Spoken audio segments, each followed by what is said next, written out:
Aujourd'hui, je vais vous dire comment j'ai fait pour trouver la maison d'édition qui éditera très prochainement mon roman.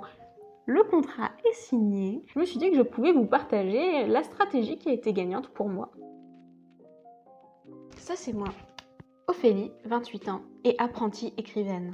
Lorsque j'ai fini d'écrire mon deuxième manuscrit, je me suis dit que cette fois-ci, il avait le potentiel pour être édité. Alors j'ai demandé à mes amis de le relire et de me donner leur avis. J'ai soigneusement retravaillé chaque chapitre, j'ai éclairci l'intrigue, corrigé le style, traqué les fautes. Et finalement, au bout d'un moment, il ne me restait plus qu'une chose à faire. Tenter ma chance avec les éditeurs. Et c'est là que les choses ont commencé à être compliquées. Parce que pour être honnête, quand j'ai commencé mes recherches d'éditeurs, j'avais une connaissance assez superficielle du monde de l'édition. Ce que je sais faire, moi, c'est acheter des livres. Pour acheter des livres, pas de souci. Mais comment est-ce qu'on les fabrique ? Ça, j'en sais rien. Comme ça, de tête, si on m'avait demandé de citer les maisons d'édition qui auraient été susceptibles de m'éditer, j'aurais été absolument incapable d'en citer ne serait-ce qu'une en fait. Sauf que si je me perçois comme une écrivaine potentielle, professionnelle, il faut que je commence à réfléchir autrement, à aborder autrement mon rapport au livre. Il a été temps pour moi de me renseigner sérieusement sur le monde de l'édition. Le premier réflexe que j'ai eu, et vous reconnaîtrez qu'il n'est pas très original, ça a été de faire quelques petites recherches Google. Sauf qu'en quelques minutes, je me suis rendu compte que les résultats n'avaient pas l'air très fiables. Si vous faites une recherche Google avec les mots-clés maison d'édition romance sur Google, vous allez tomber sur des tas de choses qui ne sont pas vraiment des maisons d'édition à proprement dit. C'est pas exactement ce que vous cherchez. Parce que ce sont des maisons d'édition à compte d'auteur. Ces maisons d'édition maintenant sont assez connues, notamment grâce aux vidéos de Christelle Lebailly, que je félicite et remercie d'ailleurs à ce sujet, et elles sont connues pour être plus proches des arnaques que de la véritable entreprise d'édition. Parce que ces maisons d'édition vous demandent de payer pour l'édition de votre livre d'une manière ou d'une autre, et qu'elles sont connues pour ne pas effectuer le travail de promotion de votre ouvrage. Ce qui fait que finalement, vous n'avez absolument aucun intérêt à passer par ces maisons d'édition-là, et sauf que beaucoup de gens tombent dans le panneau par manque d'informations. Là où j'avais de la chance, c'est que moi je savais déjà qu'il ne fallait pas miser sur ces maisons d'édition-là, je savais comment les reconnaître, mais du coup, je savais pas comment chercher les maisons d'édition intéressantes, puisque quand j'allais sur Google, je trouvais que des maisons à compte d'auteur. Parce que le problème, c'est que les maisons à compte d'auteur, elles mettent beaucoup d'énergie à être visibles sur Internet et à arriver première dans tous les résultats de recherche. Normal, leur gagne-pain, c'est d'être repéré par des auteurs et d'être repéré à la place de vraies maisons d'édition. Donc, avec Google, c'est officiel, j'ai pas tout lu. Et puis, en réfléchissant rapidement, je me suis rendu compte qu'il y avait de bien meilleures sources d'informations que Google. La plupart des choses que je savais sur le monde de l'édition, je ne le savais pas en ayant fait une recherche Google. Je suis allée sur un autre site. Parce qu'il y a des sites sur lesquels on identifie assez facilement les professionnels et où ils sont prêts à vous donner des conseils gratuitement contre un petit peu de visibilité. Vous voyez de quoi je veux parler, n'est-ce pas ? Les réseaux sociaux. En quelques clics sur Twitter, Instagram ou YouTube, vous trouverez une mine d'or d'informations extrêmement utiles. Ça, c'est ce qui m'a sauvé la mise. J'ai pas hésité à passer du temps à lire tout ça, à prendre des notes et avec ces conseils avisés, j'ai établi une méthode claire, fixe et efficace pour trouver la maison d'édition de mes rêves. Alors, comment trouver une maison d'édition ?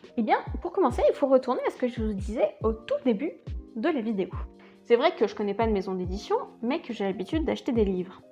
J'ai regardé précisément quelles étaient les maisons d'édition qui éditaient les livres que j'achetais et qui m'intéressaient. Ensuite, j'ai regardé où étaient éditées les autrices dont je me sentais proche, que j'avais découvert sur Wattpad, sur les réseaux sociaux, etc. et qui écrivaient dans le même genre que moi ou dans des genres proches. Et ensuite, j'ai exploré les rayons des libraires.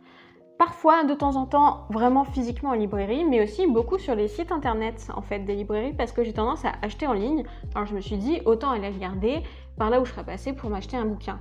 Et donc j'ai fait des recherches en ciblant vraiment la catégorie de romans que j'écrivais, donc la romance fantasy, et j'ai cherché des romances fantasy sur les sites internet. Et là ensuite du coup j'avais une liste de livres qui ressemblaient à mes bouquins et j'ai regardé qui est-ce qui les éditait. Parce que vous voyez bien que l'objectif c'est pas d'envoyer son ouvrage à un maximum d'éditeurs, mais de sélectionner les maisons d'édition qui éditent des livres qui sont les plus proches de ce que vous écrivez. En fait, il faut essayer de comprendre la ligne éditoriale des maisons d'édition et sélectionner celle dont on est la plus proche. Du coup, moi personnellement, j'ai pas juste identifié les éditeurs de romance. Parmi les éditeurs de romance, j'ai cherché ceux qui faisaient de la romance pour adultes et fantastique. Et puis, parce que j'ai décidé d'être un petit peu ambitieuse, ça ne coûte rien après tout, j'ai commencé par sélectionner les maisons d'édition qui arrivaient dans mes premiers résultats de recherche et qui avaient édité les bouquins qui avaient manifestement le plus de succès. Parce que je me suis dit que ça coûtait rien de commencer en visant haut, et puis ensuite, si jamais les maisons de mes rêves ne m'éditaient pas, je pourrais faire plusieurs tentatives, refaire des vagues d'envoi, et cette fois-ci, je viserai des maisons d'édition avec de moins en moins d'ampleur. Parce que dès le départ, j'avais prévu d'échelonner mes envois avec, dans la première vague d'envoi, les maisons d'édition qui m'intéressaient le plus. Spoiler, si vous avez vu ma vidéo sur les maisons d'édition, vous savez déjà que j'ai eu une offre 2 mois après ma première vague d'envoi et que j'ai pas eu besoin de faire une deuxième. Mais moi, dans ma tête, j'étais déjà prête à faire cette deuxième vague d'envoi parce que je pensais pas que je recevrais une réponse positive de la part de Hachette. Et en fait, envoyer son manuscrit d'abord aux maisons d'édition les plus prestigieuses et celles qui nous font le plus envie, ça nous permet d'éviter une situation un petit peu embarrassante. Imaginez, vous êtes accepté dans une maison d'édition, vous signez, et ensuite vous recevez une réponse d'une autre maison d'édition qui vous intéresse plus, qui est intéressée par votre bouquin, mais il n'est plus disponible parce que vous avez déjà signé. L'objectif en échelonnant les envois, c'est que quand les maisons d'édition qui sont notre deuxième choix, entre guillemets, nous auront répondu, on aura déjà eu des réponses de toutes les maisons d'édition qui étaient vraiment nos premiers choix, celles qui nous vendaient le plus de rêves. Ça simplifie quand même les choses et ça évite de se demander si on va ensuite recevoir une réponse plus intéressante par la suite. C'est plutôt une technique maligne, non? Évidemment, c'est pas moi qui ai eu cette idée. Non, je l'ai découverte en lisant sur Twitter les conseils d'une éditrice dont j'ai vraiment appris beaucoup de choses et que je vous conseille. Après, moi personnellement, quand j'ai fait ma liste des maisons d'édition qui me tentaient le plus, il n'y avait pas juste des critères vraiment matériels de qui est-ce qui a l'air de vendre le plus de livres ou qui est-ce qui est en tête de gondole. Il y avait aussi la question de est-ce qu'elles me plaisent et notamment est-ce que j'aime bien les couvertures, est-ce que j'aime bien leur communication sur les réseaux sociaux, est-ce qu'elles ont l'air jeunes. Typiquement, c'est ce qui fait qu'il y a certaines maisons d'édition qui avaient une image un peu kitsch et à qui j'aurais pu, je pense, envoyer mon roman, mais je ne l'ai pas fait parce que elles me tentaient moins.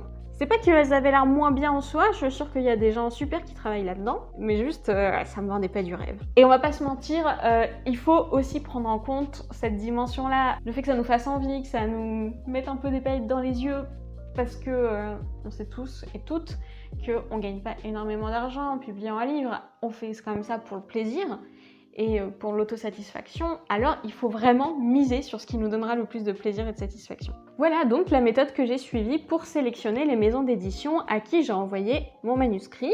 Si vous avez envie de savoir un petit peu quelles ont été les réponses de ces 5 maisons d'édition qui étaient dans le top du top de mes rêves, eh bien je vous invite à vous abonner et à regarder mes différentes vidéos parce que je parle assez en détail de ces différentes étapes de recherche de maisons d'édition.